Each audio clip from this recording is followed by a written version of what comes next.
So, this one we are going to disagree on just a little bit. Because, now, I liked Tron Legacy. I'm actually going to say erring on the side of loved Tron Legacy. I think it's a solid movie. It's a well-done story. The soundtrack, the special effects. I mean, okay, the main guy, Garrett Hedlund, I think he's called, was a bit of a charismatic vacuum, but I still really, really rate the movie and I really like it. But you're not so keen, were you? Well, it's been a while since I saw it, but I remember when I saw it just being like, I know everybody loves the Daft Punk score. Correct. That's awesome. It's a great score. I would listen to it. I was pumped to see this. And when I actually saw the movie, I was just like, this is just...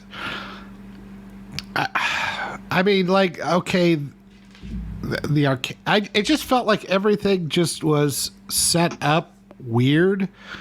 Like, if the guy is, releasing OS on the internet for free by base jumping, I'm like, that doesn't really work. You can leak it on the internet. People leak Windows all over the internet. That doesn't mean that it's free, and it doesn't mean that there isn't shit in there to make it tough to just put. If you want to put pirated copies of Windows, that's fine. But then there's all the patches and updates and everything comes with it. There's the license, the activation.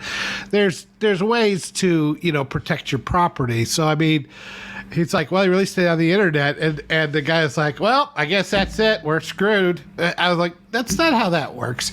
And it just kept having those kinds of moments, and or just plot weirdness. Did it look great? Yeah, it looked great. Did the music and the ambiance look great? Yeah. And this is where I feel slightly hypocritical because I absolutely adore the original Tron, and the original Tron has just as much bullshit in it as Legacy did. But for whatever, maybe because that it's got to be nostalgia. It's got to be just pure nostalgia. I'm forgiving of the original Tron.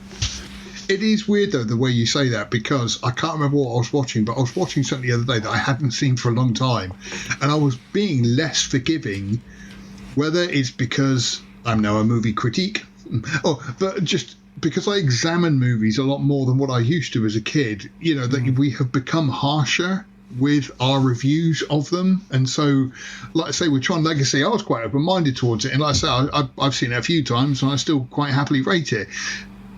And so I'm willing to forgive the suspension of disbelief, whereas in other films, even if they are sci-fi or fantasy, whatever, you kind of go, no, that didn't happen. None of that happened, Yeah, I think it's funny. It's like there is I've heard people say there's recency bias, like because you just saw it, it's fresh in your mind, and you kind of, are happy about it. But I think there's also with these sequels that come so much later, or even if it's a sequel that's not that much longer, but they change enough stuff that you have kind of the inverse of that, where you tend to like, if it doesn't feel like the thing, then you don't like it as much. And I don't know, I mean, as slick and as good as Tron looked, it didn't look like Tron to me. And I understand why. They made it in 1982. There was things they couldn't do in 82 that they probably would have if they had made it in 2010 or even 2005 or something. So I feel like I have kind of the inverse of that. It's like, well, it's not my Tron. It's not my dad. It's these are the kids' Tron. The kids need to get off my lawn, Tron. That's what they gotta do. And so I don't know if there's a little part of that, but I'd have to rewatch it again because it's been 12 years now, 13 years now. But I just remember there was just so many things I was just like, what are they talking about? Like, they brought her into the real world. I'm like, what? That's a thing you can do now? It is one, like you say, there are moments in there where where they've simply answered the question with somehow. That it's just, how did that happen? Yeah. Somehow, and all that. But overall, like I say, weirdly, bringing her into the real world was kind of like the biggest problem I had with it. WTF? Yeah. But yeah, the rest of it, I was quite happy and of willing of suspension of disbelief just to sort of believe in the rest of it and everything else. And like I say, I still like it. It does look like, just to mention, it is just a rumour at the moment, but Cillian Murphy, who plays Dillinger's son, in the original, Dillinger from the original movie, his son is working for the same corporation, Encom. Yeah. And it looks like Cillian Murphy will be back as Dillinger's son as the main protagonist, or antagonist, I should say. Which, again, it's weird because he's only in the Tron Legacy for literally 5 minutes. He's not even credited. Well, his character should have been named sequel bait. That's what he was, and that was clear. That's what he was, and that kind of But then they kind of. I'm assuming filming schedules got in the way, and he just obviously couldn't complete the rest of the movie, so they had to just sort of do a. Hang on a minute, Cillian Murphy's working. Is there anybody else we could get as the main antagonist? We could double up on Jeff Bridges. Oh yeah, good idea. We don't have to pay him twice then. No, and we ended up getting only 1.5 Jeff Bridges because that technology back then was not working. There were places where it was good, but there was places where it didn't work at all. No.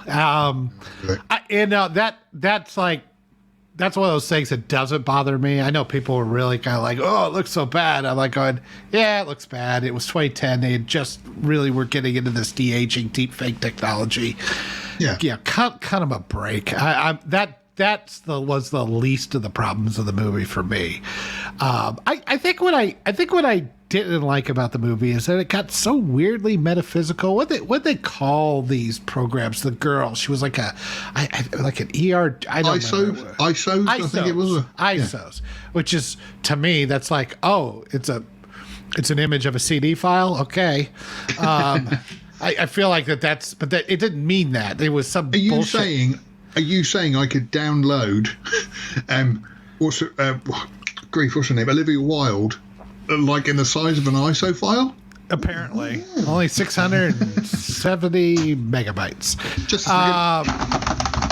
I can put that on a thumb drive.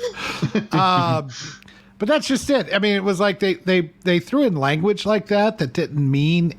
Like, I feel like somebody out there says ISO, that's a thing that computer people use. And then they came up with an acronym on it that didn't mean anything. ISO is International Standards Organization, actually. I mean, it's really dumb. Things it could be. I wonder if there was a specific thing in Tron Legacy that she was supposed to be. I have no idea. I don't know, but they got into some weird metaphysical stuff, and I just was I like the original that kind of was like trying to attempt to take things in the primitive, rudimentary way we had computers back then and say, okay, these are programs and they have users, right? And they have to get to the I/O port so they can communicate with the users. Well, that was technically correct. I mean, they weren't that far off a lot of this kind of stuff. And it was much simpler time back then. But then when they tried to, it felt like they just took computer terms that they've heard and made them something for some mystical quests that they went on or something. I was like, this isn't. What are you doing here? I don't get it. You expected one of the main characters to be called Mouse and Keyboard. That would have made more sense, actually. But I mean, they did have a thing called Cursor, if I remember right, or Bit. Oh yeah, that was Bit. That's right. Yeah, it was Bit. It was yes and no, wasn't it? No, yeah, it was yes, no. Yes, yes. Yeah. Binary. You're a bit. Yeah. Cursor was Automan. That's a deep cut. Yes. No, I remember Automan. I on the one hand, I would quite happily give Tron a go, depending on who they get to direct and so forth. However, now that Daft Punk is broken up, they're going to have to fill some shoes somehow. And because a good chunk of what I love about Tron Legacy is that music, because it's fantastic. And so I don't know, like I say, I'm kind of looking forward to it, depending on what they do with the story. I remain optimistic. Have to get Danny Elfman. Oh no, we're gonna have to finish this thing with Danny Elfman. go, get on the. They're on the light cycles. I hear is dude. The hell. Thank you for watching this excerpt from Outpost Frequencies. Tune in live every Sunday at noon Central Time or 6 o'clock UK time. And also, remember to come to lastmovieoutpost.com for all your latest in movie news, streaming news, and everything cool about film. We are the cool news now. Thank you for watching, and we'll see you on the next stream.